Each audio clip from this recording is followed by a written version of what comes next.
இறை பற்றி என்னும் முதல் கிரியை ஏற்றி இறை மொழியை பிரசன்னப்படுத்த அருள் தந்தையர்களை அன்புடன் அழைக்கின்றோம்.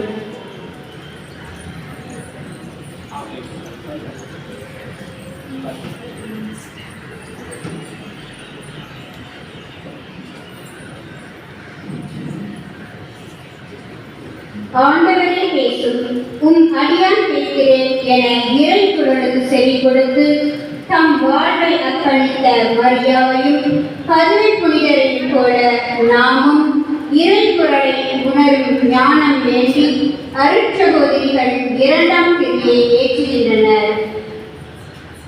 உம் சொற்படியே எனக்கு நிகழட்டும் என இறை விருப்பத்திற்கு தன்னை முழுவதும் கையெழுத்த அன்னையை போல அன்னையின் பிள்ளைகள் நாங்களும் இறை விருப்பம் ஏற்று செயல்படுவோம் என உறுதியளித்து ஒளியை ஏற்றுகின்றனர் சேனையின் பொறுப்பாளர்கள்.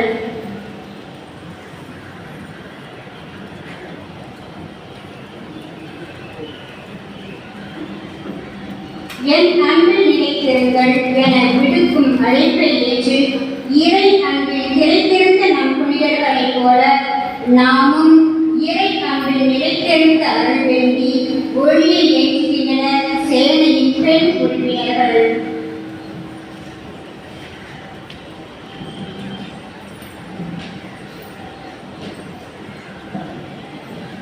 யான் பெற்ற இன்பம் பெருத்த இவ்வையகம் என தான் பெற்ற இறை அன்பை பிறரோடு பகிர்ந்து வாழ்ந்து இறை வார்த்தையை சுமந்த அன்னையைப் போல அறிவிக்கும் பணியை செய்த நம் புனிதர்களைப் போல நாங்களும் நற்செய்தி அறிவிக்க முழு முயற்சி செய்வோம் என்றும் உறுதிப்பாட்டுடன் ஒளியேற்றுகின்றனர் சேனையின் ஆண் உறுப்பினர்கள்.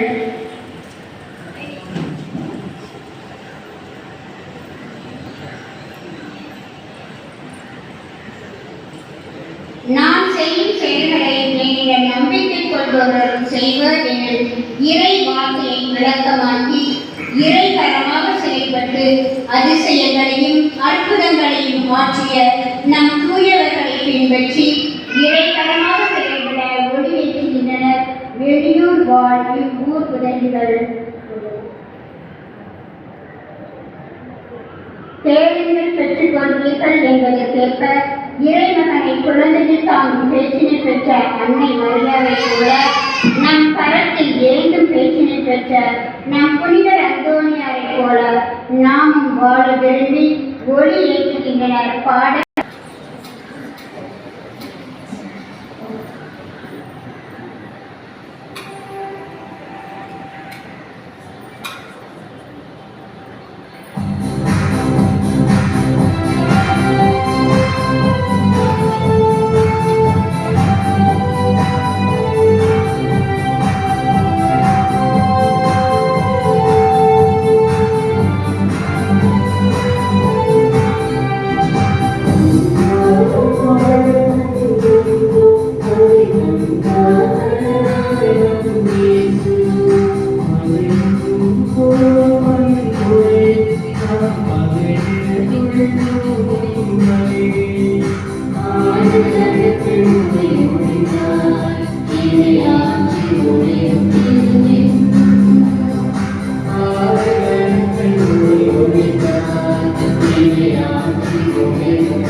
தந்தை மகன் தூய ஆவியாரின் பெயராலே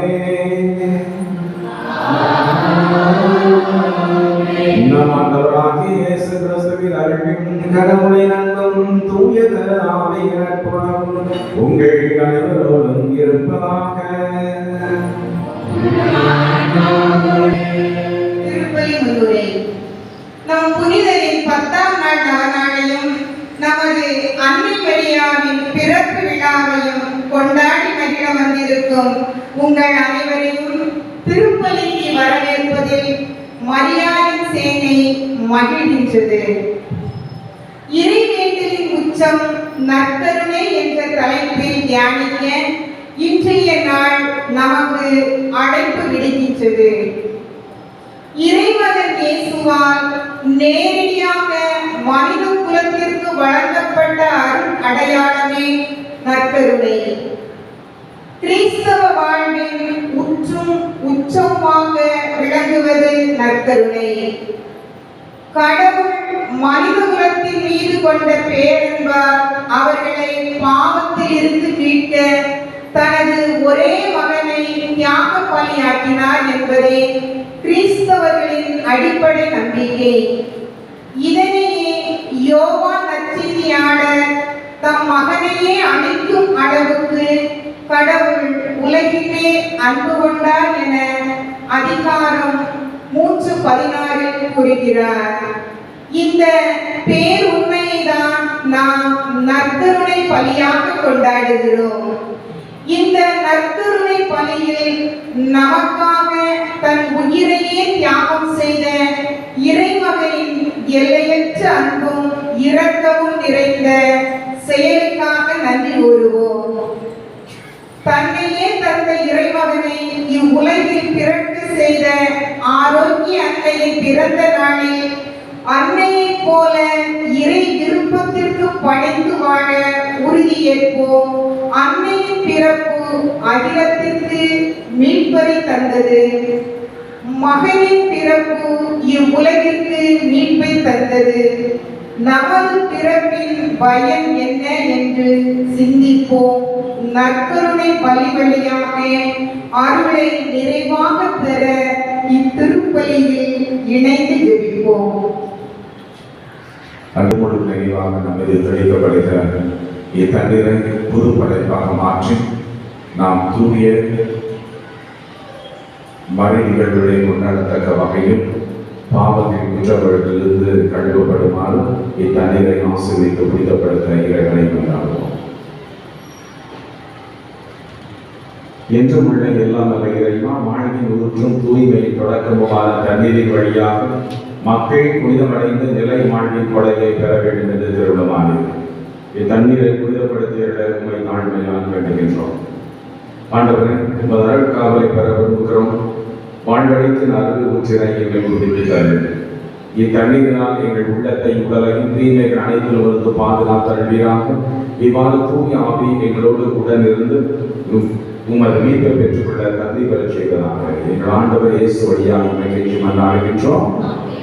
எல்லாம் வல்ல இறைவன் தண்ணீர் வளம்பெறுவது உட்பட வேண்டும் என்று இறைவாக்கு ஈசா வழியாக எங்களுக்கு கற்பித்து உமது படைப்பு பொருளாகி உப்பை பரிவிறக்கத்துடன் புனிதப்படுத்திட உண்மை தாழ்மையாக வேண்டுகின்றோம். ஆண்டவரை உப்பு கலந்து தண்ணீர் தெளிக்கப்படும் இடமெல்லாம் தீயோவின் தாக்குதல்கள் அனைத்து தோல்வியோடு செய்தியாக மேலும் உங்களுடைய தூய ஆவி உடனிருந்து எங்கள் அனைவரையும் இடையாக பாதுகாத்திருந்தாராக. ஆண்டவர் இயேசு வழியாக நம்மை வெற்றி மன்றாடுகின்றோம். நம்மை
தூய்மைப்படுத்துவாராக. இந்த நற்கருணை பணியின் வழியாக நாம் அவரது அரசின் நிறுவனத்தில் பங்கு பெறுகிற தகுதி அடைய செய்தருள்வாராக.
மன்னாடுவோமாக. இன்று வாழ்வெல்லாம் வல்ல இறைவா, இந்த வியப்புக்குரிய அருளடையாளத்திலே உடைய திருப்பாடுகளின் நிலைமை எங்களுக்கு விட்டு சென்றீர்கள். உமது திருவுணம் திருத்தமாகியவற்றின் தூய மறை நிகழ்வுகளை வணங்குகிறார்கள். உமது மீட்பின் பலியாய் இடவிடாமல் துய்த்து உணர அருள் புரிவீராக. தந்தையாகிய இறைவனோடு தூய ஆவியாரின் ஒன்றில் இறைவனா என்றென்று வாழ்ந்து ஆட்சி செய்கின்றவரை உம்மை மன்றாடுகின்றோம்.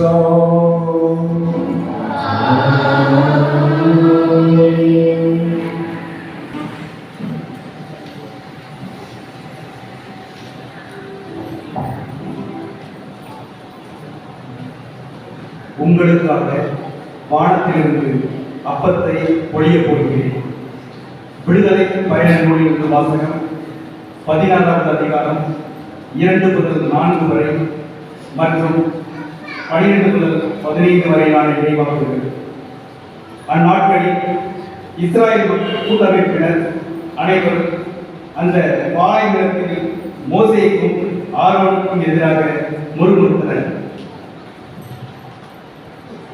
இஸ்ராயேல் மக்கள் அவர்களை நோக்கி, இறைச்சி பாத்திரத்தின் அருகில் அமர்ந்து அப்பம் உண்டு நிறைவடைந்து எகிப்து நாட்டிலே ஆண்டவர் கையால் நாங்கள் இறந்திருந்தால் எத்துணை நலமாய் இருந்திருக்கும். ஆனால் இந்த சபையினர் அனைவரும் பசியால் மாண்டு போகவோ இப்பாலை நிலத்திற்குள் நீங்கள் எங்களை கூட்டிக் கொண்டு வந்திருக்கின்றீர்கள் என்றனர். அப்போது ஆண்டவர் மோசேயை நோக்கி, இதோ பார், நான் உங்களுக்காக வானத்திலிருந்து அப்பத்தை பொழியப் போகிறேன். மக்கள் வெளியே போய் தேவையானதை அன்றன்று சேகரித்துக் கொள்ள வேண்டும். என் கட்டளைப்படி நடப்பார்களா இல்லையா என்பதை நான் இவ்வாறு சோதித்தறிக்கப் போகிறேன். இஸ்ராயேல் மக்களின் முறையீடுகளை நான் கேட்டுள்ளேன். நீ அவர்களிடம், மாலை நீங்கள் இறைச்சி உண்ணலாம், காலையில் அப்பம் உண்டு நிறைவடையலாம், நானே உங்கள் கடவுளாகிய ஆண்டவர் என்பதை இதனால் நீங்கள் உணர்ந்து கொள்வீர்கள் என்று சொல் என்றார். மாலையில் காடுகள் பறந்து வந்து கூடாரங்களை மூடிக்கொண்டன. காலையில் பனிப்படலம் கூடாரத்தை சுற்றி பழிந்திருந்தது.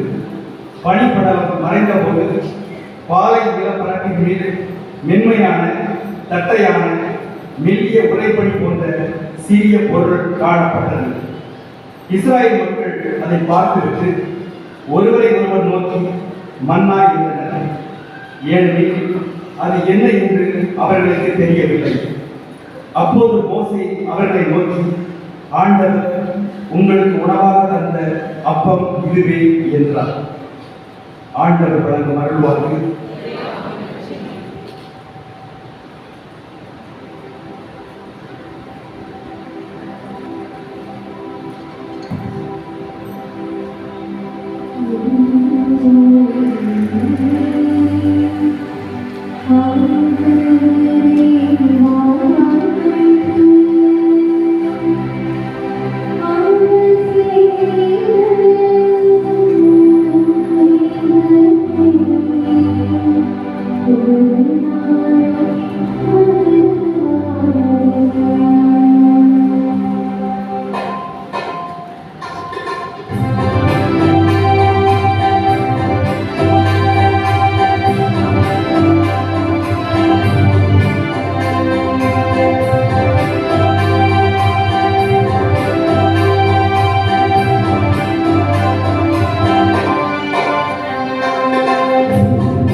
இரண்டாவது வாசகம். நீங்கள் இந்த அப்பத்தை உண்டு கிண்ணத்தை பருகும் போதெல்லாம் ஆண்டவருடைய சாவை அவர் வரும் வரை அறிவிக்கின்றீர்கள். திருமுதல் பவுல் கொரிந்தியருக்கு எழுதிய முதல் திருமுகத்திலிருந்து வாசகம். அதிகாரம் 11 இறை வார்த்தைகள் 23 26. சகோதர சகோதரிகளே, ஆண்டவரிடமிருந்து நாம் எதை பெற்றுக் கொண்டோனோ அதையே உங்களிடம் ஒப்படைக்கிறேன். அதாவது ஆண்டவராகிய இயேசு காட்டிக் கொடுக்கப்பட்ட அந்த இரவில் அப்பத்தை எடுத்து கடவுளுக்கு நன்றி செலுத்தி அதை பிட்டு, இது உங்களுக்கான என் உடல், இதை என் நினைவாக செய்யுங்கள் என்றார். அப்படியே உணவு அருந்திய பின் கிண்ணத்தையும் எடுத்து, இந்த கிண்ணம் என் இரத்தத்தினால் நிலைப்படுத்தப்படும் புதிய உடன்படிக்கை. நீங்கள் இதிலிருந்து பருகும் போதெல்லாம் என் நினைவாக இவ்வாறு செய்யுங்கள் என்றார். ஆதலால் நீங்கள் இந்த அப்பத்தை உண்டு கிண்ணத்தில் பருகும் போதெல்லாம் ஆண்டவருடைய சாவை அவர் வரும் வரை அறிவிக்கின்றீர்கள். இது ஆண்டவர் வழங்கும் அருள்வாக்கு.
ஆண்டவர் உங்களோடு இருப்பாராக.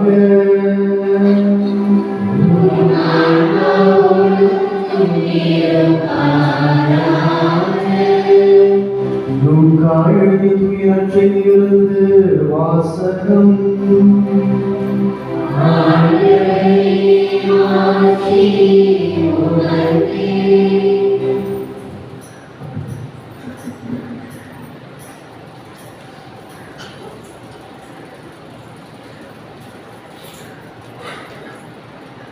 லூக்கா எழுதிய செய்தி இயல் 22 இறை திருவசனங்கள் 14 20 முடிய. இயல் 22 இறை திருவசனங்கள் 14 20 முடிய. நேரமானதும் இயேசு திருத்தூதரோடு பந்தியில் அமர்ந்தார். அப்போது அவர் அவர்களை நோக்கி, நான் துன்பங்கள் படுவோம் உங்களோடு இந்த பாஸ்கா விருந்தை உண்பதற்கு மிக மிக ஆவலாக இருந்தேன். ஏனெனில் இறையாட்சியில் இது நிறைவேறும் வரை இதை நான் உண்ண மாட்டேன் என்று உங்களுக்கு சொல்கின்றேன் என்றார். பின்பு அவர் கிண்ணத்தை எடுத்து கடவுளுக்கு நன்றி செலுத்தி அவரிடம், இதை பெற்று உங்களுக்குள்ளே பகிர்ந்து கொள்ளுங்கள்.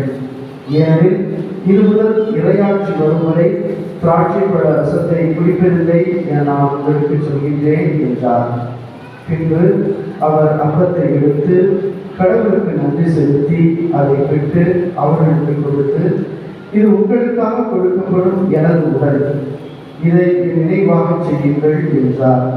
அப்படியே உணவு அருந்தியது அவர் கிண்ணத்தை எடுத்து, இந்த கிண்ணம் உங்களுக்காக சிற்றப்படுகிற எனது இரத்தத்தால் விலை கொடுக்கப்படும் புதிய உடன்படிக்கை என்றார். ஆண்டவரின் அருள்வாக்கு.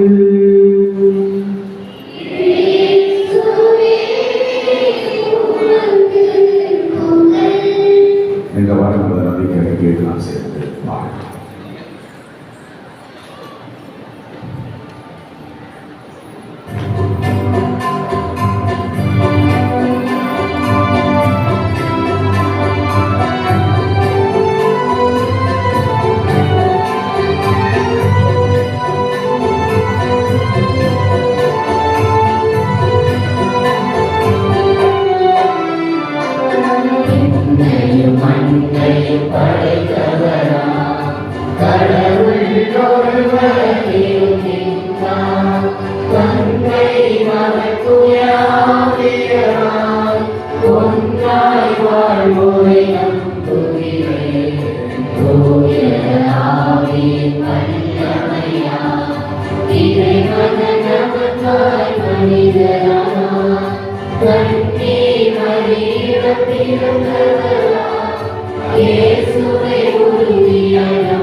ஆற்றல் நிறைவும் நிறைந்த காலத்தில் நம் ஆண்டவர் இயேசு கிறிஸ்துவினுடைய விழாவை நாம் இன்றைக்கு நினைவு கூர்ந்து கொண்டாடுகிறோம். அவருடைய தெய்வீக பிரசன்னத்தின் மூலமாக நாம் ஆண்டு பெற்றுக் கொள்ள பொழுது நமது உறவுகளின் பங்கும் ஆசீர்வதிக்கப்பட பொழுது நமது நன்னாட்களை நம்பிக்கையோடு கடவுளின் திருப்பாதத்தை சமர்ப்பித்து ஜீவிப்போம். நற்கருணை நாதரே என் இறைவா, இத்திருச்சபையை வழிநடத்தி செல்லும் பாப்பரசர், ஆயர்கள், குருக்கள், புரவரத்தார் அனைவரையும் ஆசீர்வதியும்.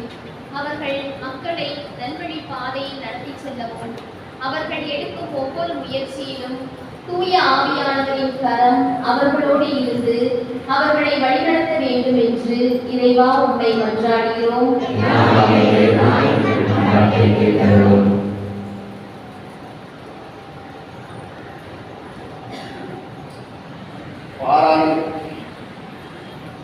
பாராளும் படைத்தாலும் இறைவா, நாட்டு தலைவர்கள் அனைவரையும் ஆசீர்வதியும்.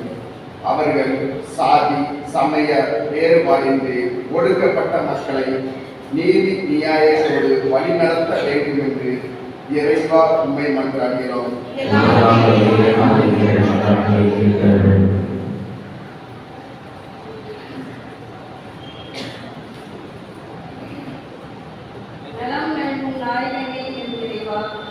உடல் மனநோயால் வாழும் பிள்ளைகளுக்கு நல்ல சுகம் வேண்டியும் இவ்வாலயத்தில் கலக்கிற வேண்டுதலோடு வரும் பிள்ளைகளுக்கு அவர்கள் வேண்டுதல் ஒரு திருவுள்ளப்படி நிறைவேறும்படியாக இறைவா உம்மை மன்றாடுகிறோம்.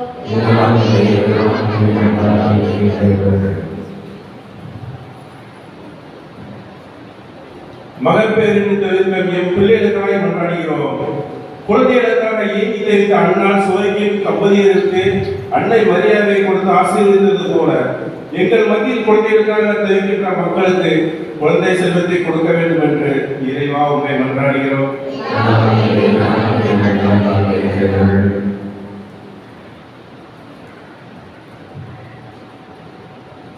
இதை நிறைவாக செய்யுங்கள் என்று முளைந்த இறைவா, நாங்கள் தகுந்த முறையில் உன் திருக்களில் பங்கு கொண்டு நல்ல திரு பாவ சங்கீர்த்தனம் செய்து திருவிருந்தில் பங்கு கொள்ள வேண்டும் என்று எங்கள் கண்களை திருந்தள்ள வேண்டும்.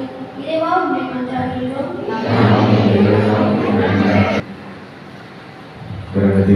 நம்பிக்கையோடு ஒரு திருமணம் கொண்டு வந்திருக்கக்கூடிய மாநாட்டுகளை தயவாய் செய்கிறோம். ஆண்டுகளில் நாங்கள் வாழ வேண்டும் என்று பல்வேறு உயர்ந்த திட்டங்களோடு எங்களை வழிநடத்திக் கொண்டிருப்பதற்காக நன்றி செலுத்துகிறோம். உமது மேலான சிந்தனைகளை செயல்பாடுகளை எங்கள் நாட்டில் புரிந்து கொள்ளவும் அதற்கேற்றாற்போல் உம்மோடு ஒத்துழைத்து அதன் மூலம் நீர் கொடுக்கக்கூடிய அருள் ஆற்றலின் வரங்களையும் தவறாமல் பெற்று அனுபவித்து உமக்கு சாட்சியாக இருக்கிறேன். இவ்வாண்டு புகழ்ச்சிகரமாகிய இயேசு வழியாக கெஞ்சி மன்றாடுகின்றோம்.